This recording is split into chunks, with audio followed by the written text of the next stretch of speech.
اللہ تعالیٰ نے قرآن مجید فرقان حمید کی سورۃ روم کی آیت نمبر 30 میں ارشاد فرمایا فَأَقِمْ وَجْهَكَ لِلدِّينِ حَنِیفًا، اے محبوب علیہ السلام آپ اپنا چہرہ دین حق کی طرف سیدھا کر لیں۔ خطاب محبوب کو ہے، تعلیم تمام امت کو ہے، یعنی آقا علیہ السلام کے وسیلہ سے خالق کائنات ہم تک یہ پیغام پہنچا رہا ہے کہ تم دین حنیف کی طرف اپنے چہرے کو سیدھا کر۔ فطرت اللہ، کیوں ہم دین حنیف کی طرف اپنے چہرے کو سیدھا کر لیں؟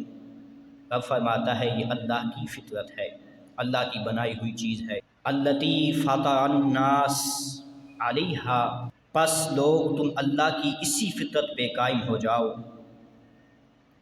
لا تبدیل لخلق اللہ، اللہ کی بنائی ہوئی چیز میں کوئی تبدیلی واقعہ نہیں ہوتی۔ ذالک الدین القیم، اور یہی دین قائم رہے گا، یہی دین صحیح ہے۔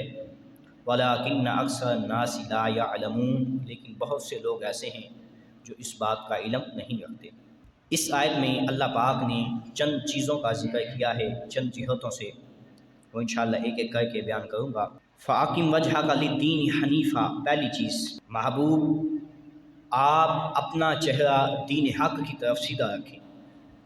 اعتراض ہوا کفار مکہ کی طرف سے اور منافقین مدینہ کی طرف سے کہ پیغمبر تو بنی اسرائیل میں آتے رہے ہیں تو آپ بھی انہی میں سے ہونے چاہیے تھے۔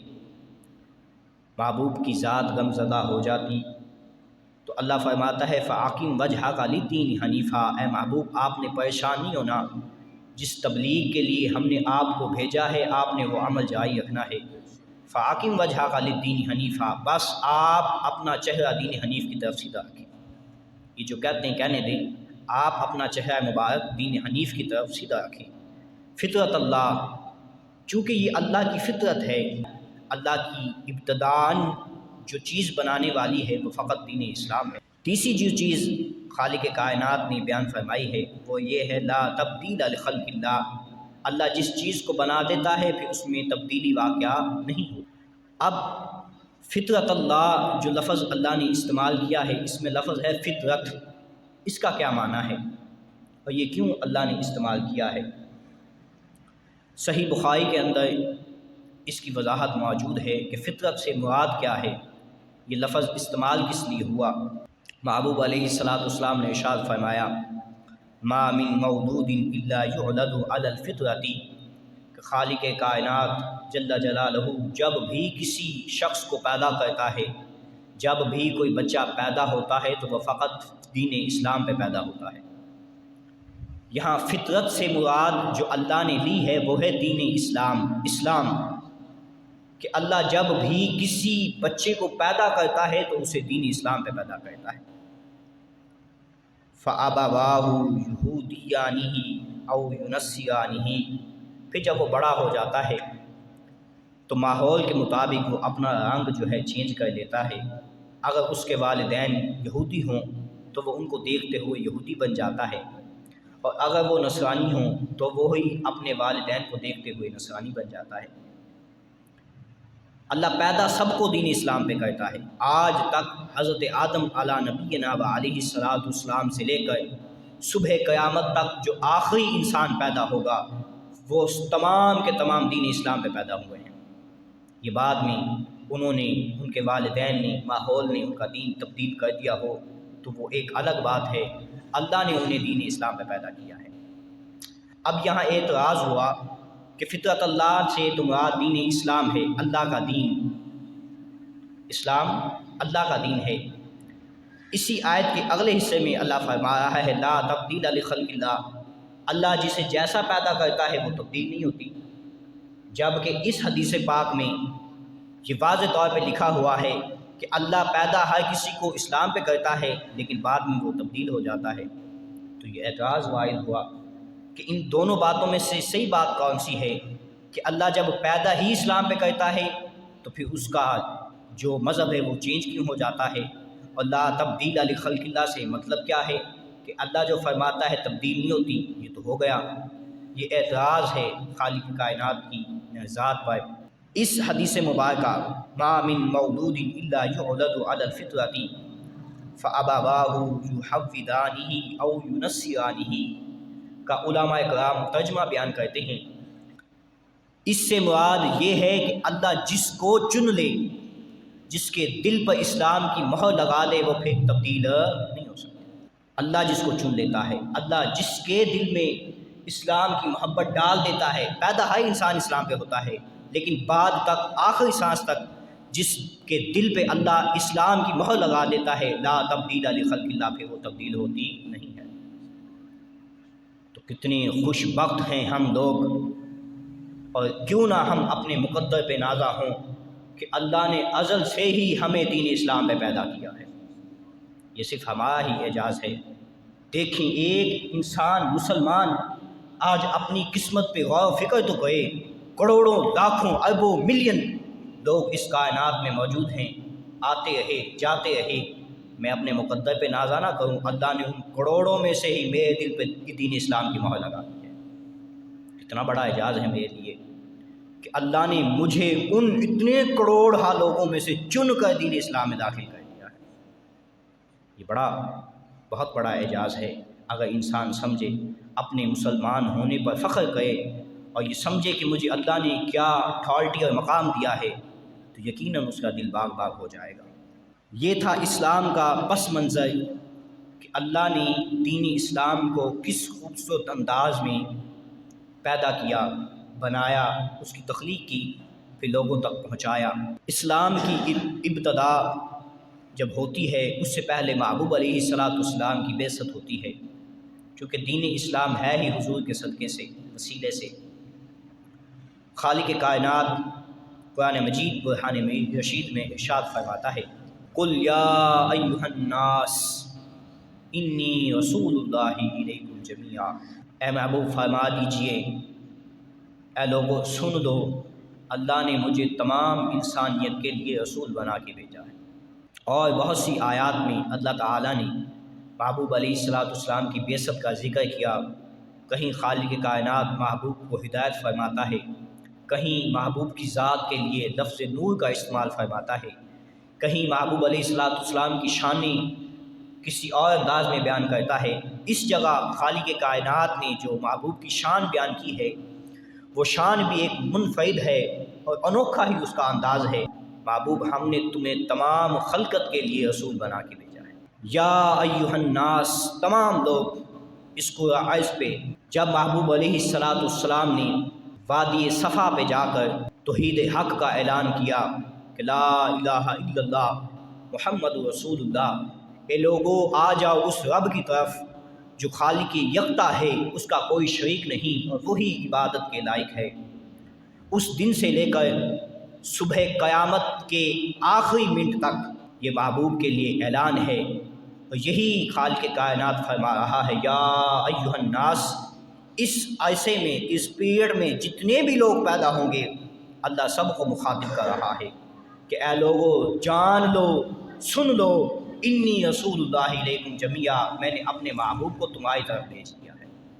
اب یا ایھا الناس، لوگ، کوئی بھی لوگ، کسی قسم کی قید نہیں کہ وہ چھوٹا ہو بڑا ہو، وہ یہودی ہو نصرانی ہو مسلم ہو کرسچن ہو سکھ ہو ہندو ہو، آل ورلڈ جتنی بھی مخلوقات میں، خطے میں، زمین کے جہاں جہاں انسان بستے ہیں، جس پر حضرت انسان کا اطلاق ہوتا ہے، خالق کائنات کا پیغام اس تک ہے کہ یا ایھا الناس انی رسول اللہ علیکم جمیعا، اے لوگو میں نے اپنا محبوب تمہاری طرف بھیج دیا ہے۔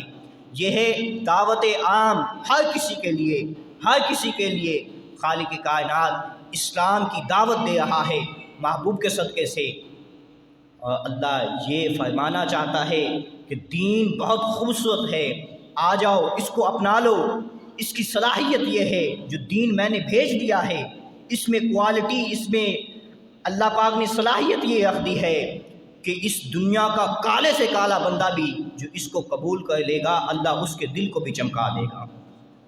یہ اللہ پاک نے اس دین اسلام میں خاصیت رکھتی ہے کہ کالے سے کالے دل والے بھی، کفر جن کے دلوں میں بس چکا ہے، دل کفر کی وجہ سے کالے ہو چکے ہیں، سیاہ پڑ گئے ہیں، وہ آئے تو صحیح دین اسلام میں، قدم تو رکھے، اللہ اس کالے دل کو بھی نور علی نور بنا دے گا۔ اور یہ کوئی ایسے ہی میں نے بات نہیں کی، بلکہ صحیح مسلم کے اندر اس کی پوری وضاحت اور ڈیٹیل موجود ہے۔ حضرت عمر بن عاص رضی اللہ تعالیٰ عنہ صحابی ہیں، آقا علیہ الصلوۃ والسلام کی بارگاہ میں حاضر ہوئے، عرض کی یا رسول اللہ صلی اللہ علیہ وسلم، میں دین اسلام سے متاثر ہو چکا ہوں اور میرا دل یہ چاہتا ہے کہ میں بھی آپ کے ہاتھوں پہ بیعت ہو کر دین اسلام میں داخل ہو جاؤں۔ محبوب علیہ الصلوۃ والسلام نے فرمایا اے عمر بن عاص، اپنا ہاتھ آگے کرو، میرے ہاتھوں پہ رکھ کے بیعت کر کے دین اسلام میں داخل ہو جاؤ۔ حضرت عمر بن عاص رضی اللہ تعالیٰ عنہ نے اپنا ہاتھ محبوب کے ہاتھوں میں نہ دیا، عرض کرنے لگے یا رسول اللہ صلی اللہ علیہ وسلم، ایک شرط ہے، وہ شرط اگر میری مکمل ہو جاتی ہے تو میں آپ کے ہاتھوں پہ اسلام لے آؤں گا۔ محبوب علیہ الصلوۃ والسلام نے فرمایا اے عمر بن عاص، بولو کون سی شرط ہے؟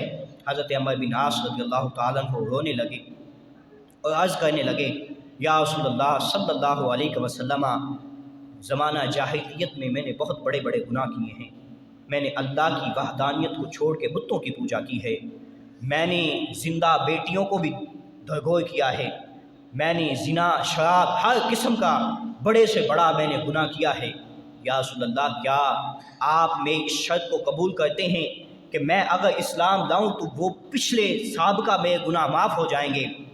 محبوب علیہ الصلوۃ والسلام کی ذات مسکرانے لگی اور فرمایا اے عمر بن عاص، تو پوچھتا ہے کہ کیا میرے سابقہ گناہ معاف ہو جائیں گے؟ سن لو، اما علمت ان الاسلام یحرم ما کان قبلہ، اللہ نے اسلام میں یہ کوالٹی رکھ دی ہے، اس کو بنا اس انداز میں دیا ہے، شاید تمہارے علم میں نہیں ہے کہ جو بندہ 1000 قتل کر کے بھی اسلام میں داخل ہوگا، ان الاسلام یحدل ما کان قبلہ، اللہ اس کے تمام تر سابقہ گناہوں معاف فرما دے گا،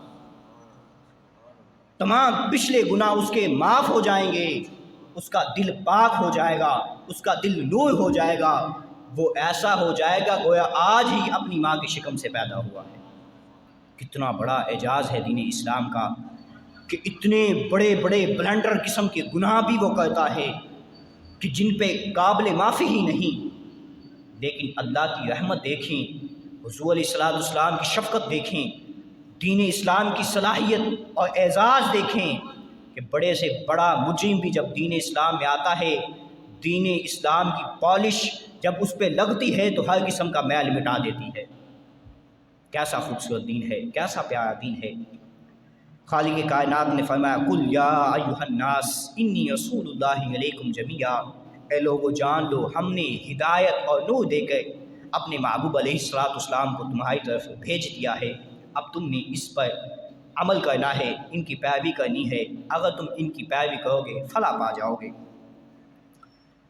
اس آیت میں 3 جگہ پر خالق کائنات نے انسانوں کو جوڑا، انسانوں کو اپنی طرف متوجہ کیا۔ پہلے یا ایھا الناس، اے لوگو، پھر الیکم میں جو کم ضمیر ہے وہ بھی انسانوں کی طرف ہے کہ تمام انسانوں کے لیے، پھر آخر میں جمیع کا لفظ استعمال کیا۔ میں یہ پوچھنا چاہتا ہوں کہ خالق کائنات اگر یا ایھا الناس کہہ دیتا تو وہ ذات تو اتنی ذات ہے کہ اس کے کلام پر کوئی اعتراض ہی نہ کر سکتا، پھر جب وہ ناس بھی نہ کہتا، اکیلا الیکم کہہ دیتا، پھر بھی وہ ذات ایسی ذات ہے اس کے کلام پر کسی کو مجال نہیں کہ کلام کرے، اعتراض کرے۔ اللہ نے پھر یہ 3 مرتبہ اتنا پختہ عہد کیوں لیا؟ اللہ محبوب کی شان کو بتانا چاہتا تھا، لوگوں سن لو، یہ کوئی عام رسول میں تمہیں نہیں بھیج رہا کہ تم کہو کہ یہ تو ہمارے جیسے ہیں، ان کے ہاتھ بھی ہمارے جیسے ہیں، پاؤں بھی ہمارے جیسے ہیں، جسم بھی ہمارے جیسا ہے۔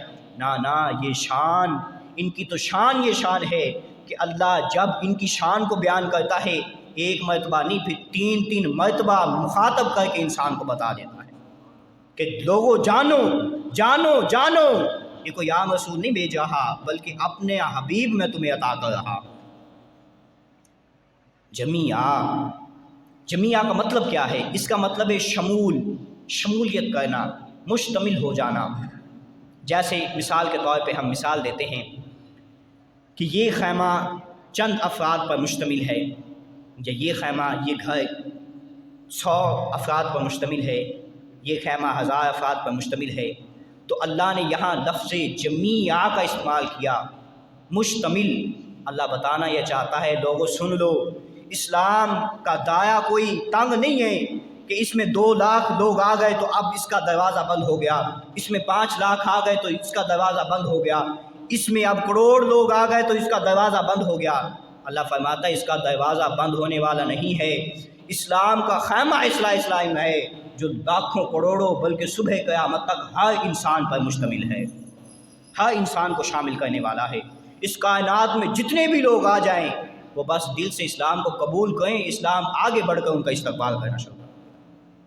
یہ ہے دین اسلام۔ کتنا خوبصورت اسلام ہے، کیسی شان اللہ نے ہمارے اسلام کو عطا کی ہے، کیسا مقام خالق کائنات نے ہمارے اسلام کو دیا ہے، اور وہی اسلام ہے جو آج ہمارے دلوں میں ہے۔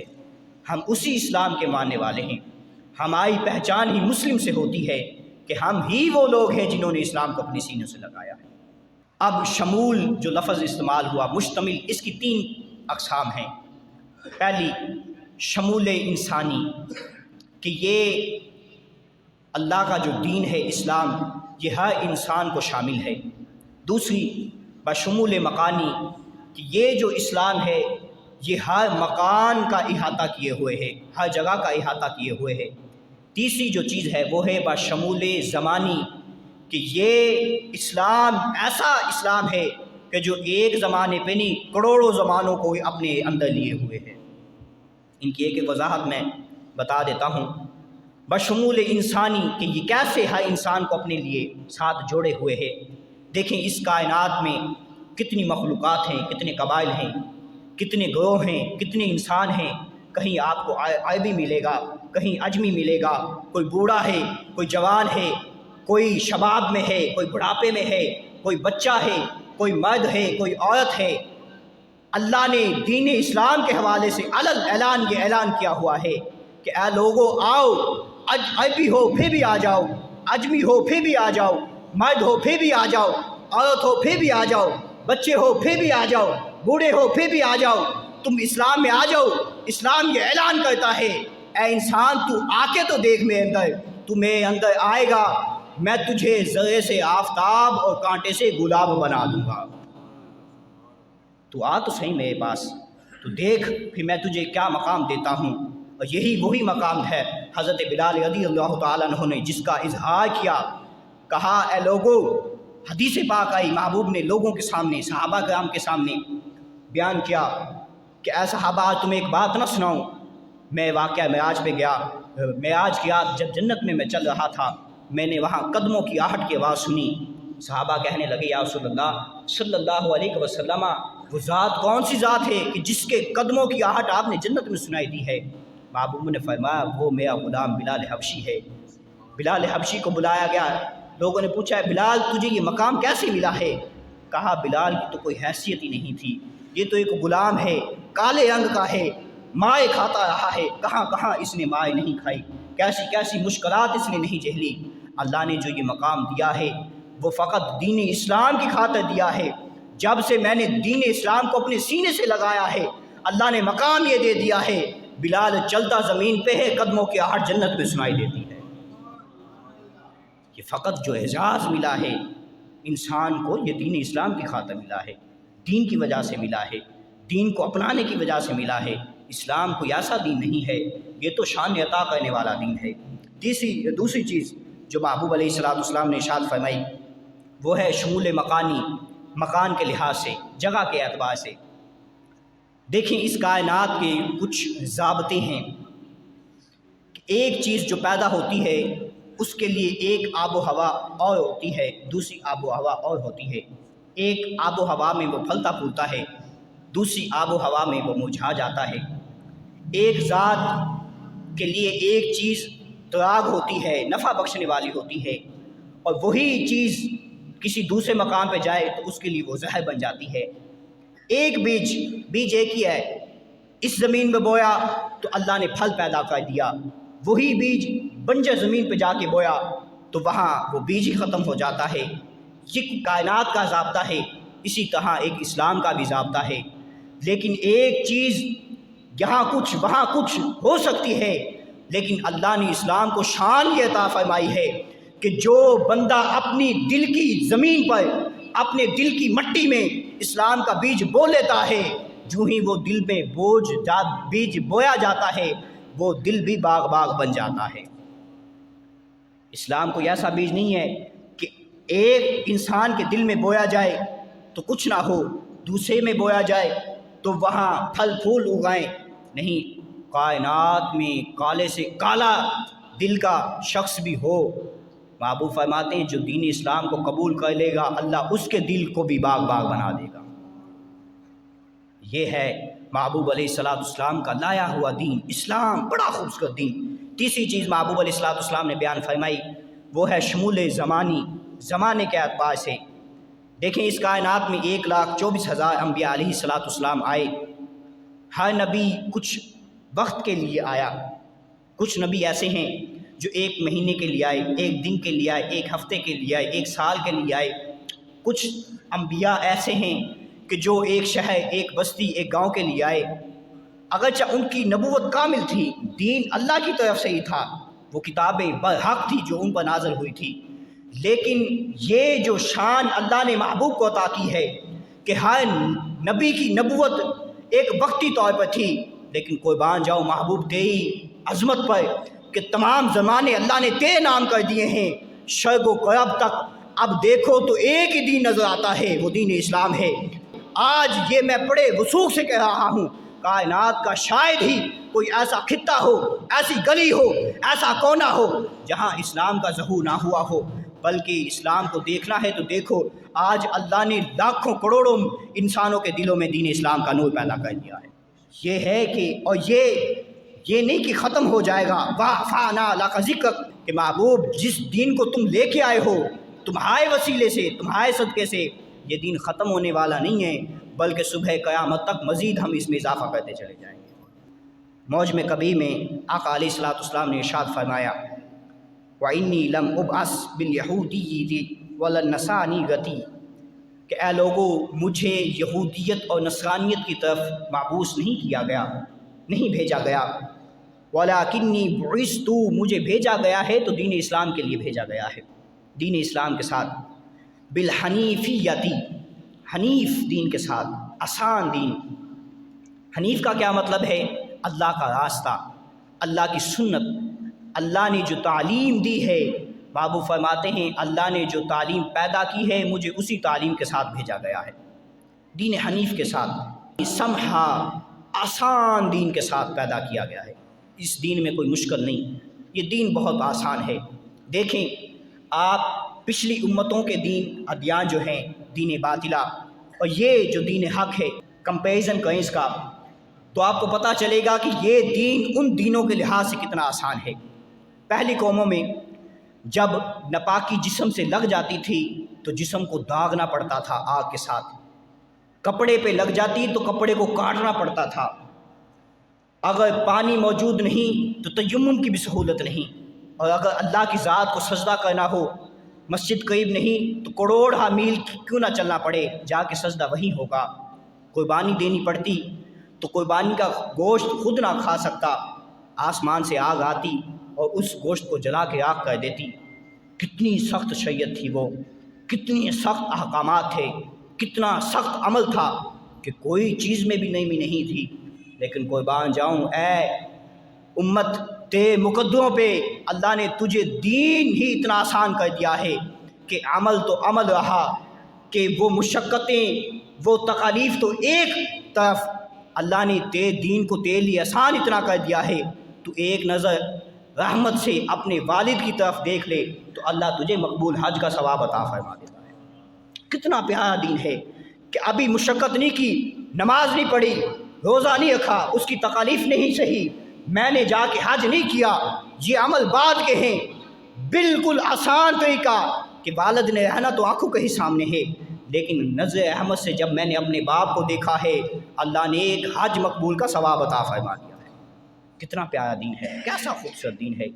اسی دین کے حوالے سے محبوب علیہ الصلوۃ والسلام نے پھر فرمایا یہ جو دین میں تمہیں لے کے آیا ہوں اس کی بڑی شانیں ہیں۔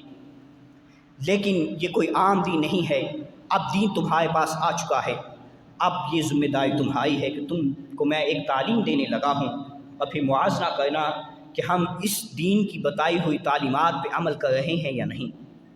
آخری حدیث پاک محبوب علیہ السلام نے ارشاد فرمایا، ان اللہ اختار لکم الاسلام دینا۔ یہ اسی آیت کے ریلیٹڈ ہے جس میں محبوب علیہ السلام کی شانوں کو بیان کرتے ہوئے خالق کائنات نے فرمایا، الیوم اکملت لکم دینکم واتممت علیکم نعمتی ورضیت لکم الاسلام دینا۔ اے محبوب، آپ کی شان یہ شان ہے کہ ہم نے آپ کو وہ دین عطا کیا ہے جو ہمیں پسند ہے، ہمارا جو پسندیدہ دین ہے وہ ہم نے آپ کو عطا کر دیا ہے۔ محبوب اسی بات کو بیان کرتے ہوئے فرماتے ہیں، ان اللہ اختار لکم الاسلام دینا۔ اے لوگو جان لو، اللہ نے تمہارے لیے جس دین کو پسند کیا ہے وہ دین اسلام ہے۔ اب تم نے کیا کرنا ہے؟ فَأَقِیمُوهُ، تم نے اس کی عزت کرنی ہے، اس کا احترام کرنا ہے، اس کی تم نے عزت کرنی ہے۔ کیسے عزت کرنی ہے؟ بِحُسْنِ الْخُلْقِ، اپنے اخلاق کے ساتھ اس کی عزت کرنی ہے۔ خالق کائنات کی محبوب کچھ بھی ارشاد فرما سکتے تھے کہ نمازوں کے ساتھ تم نے اس کی عزت کرنی ہے، روزوں کے ساتھ دین اسلام کی عزت کرنی ہے، حج کے ساتھ دین اسلام کی تم نے عزت کرنی ہے، لیکن اللہ کے محبوب نے ایک انوکھی ہی چیز ہمیں عطا کر دی، ایک انوکھی تعلیم ہمیں بیان فرما دی کہ فَأَقِیمُوهُ بِحُسْنِ الْخُلْقِ، تم نے اگر دین اسلام کی عزت کرنی ہے تو وہ حسن خلق کے ساتھ کرنی ہے، اچھے اخلاق، عمدہ اخلاق کے ساتھ تم نے عزت کرنی ہے۔ گویا تمہارا اخلاق اچھا ہوگا تو یوں سمجھا جائے گا جیسے یہ بندہ دین اسلام کی تعظیم کر رہا ہے۔ آج دیکھیں، اپنے دلوں میں دیکھیں، اپنی ذات سے پوچھیں کہ ہمارا اخلاق کیسا ہے؟ کیا ہم اپنے اخلاق کی وجہ سے دین اسلام کی عزت میں اضافہ کر رہے ہیں، یا بد اخلاق کی وجہ سے دین اسلام کی ہم بےزتی کروا رہے ہیں؟ ہزاروں مثالیں ایسی موجود ہیں۔ آج میں زیادہ پرانی بات نہیں لے کے جاتا تمہارے لیے، اپنے ہی گاؤں کا کل کا واقعہ، بلکہ آج ہی ہم نے جنازہ پڑھا ہے، جب دو بھائیوں نے آپس میں ایک دوسرے سے جھگڑا کیا اور ایک نے دوسرے کو مار دیا، اور سننے میں آیا کہ اس نے جائیداد زمین کے حوالے سے اپنے بھائی کو مار دیا۔ خالق کائنات فرماتا ہے، ان الذین اموالکم واولادکم فتنہ، اے لوگو جان لو تمہارا یہ مال اور تمہاری اولاد یہ فتنہ ہے، آزمائش ہے، بہت جھگڑے ہوں گے۔ محبوب علیہ السلام نے 3 دعائیں مانگی، 2 دعا قبول کر لی، اللہ نے 1 دعا قبول نہیں کی۔ فرمایا وہ کون سی؟ کہا کہ میں نے دعا کی، اے خدا ان بے امتیوں کو آپس میں لڑنے سے بچانا۔ اللہ نے یہ دعا قبول نہیں کی، یہ امت قیامت تک آپس میں لڑتی رہے گی۔ اب دیکھیں کہ جو اسلام ہمیں تعلیم دے رہا ہے، سوچیں، اور ہزار مثال میں ایسی بھی پیش کر سکتا ہوں کہ جس بندے کے پاس حسن خلق ہوتا ہے، جس کے دل میں خلق عظیم ہے، اخلاق اچھے ہیں، اس کی گفتار بہت اچھی ہے، وہ بولتا بڑا پیارا ہے، جو وہ بولتا ہے لوگوں کے دلوں میں اتر جاتا ہے، وہ انسان اتنا آگے نکل جاتا ہے کہ لوگ اس سے محبت اس انداز میں کرنا شروع کر دیتے ہیں، جس مجلس میں وہ آ جائے لوگ کھڑے ہو کے اس کا استقبال کرتے ہیں۔ دعوت اسلامی کے بانی مولانا الیاس عطار قادری، ان کی ذات کو آپ دیکھ لیں، کھلی کتاب کی طرح آپ کے سامنے ہیں۔ ان کا حسن اخلاق دیکھ لیں کہ جب وہ بولتے ہیں، جب مسکراتے ہیں تو لاکھوں کروڑوں دل ان کی مسکراہٹ پہ قربان کرنے کے لیے تیار ہو جاتے ہیں۔ اخلاق آج وہ لوگوں کے دلوں پہ راج کر رہا ہے، اس کی وجہ کیا ہے؟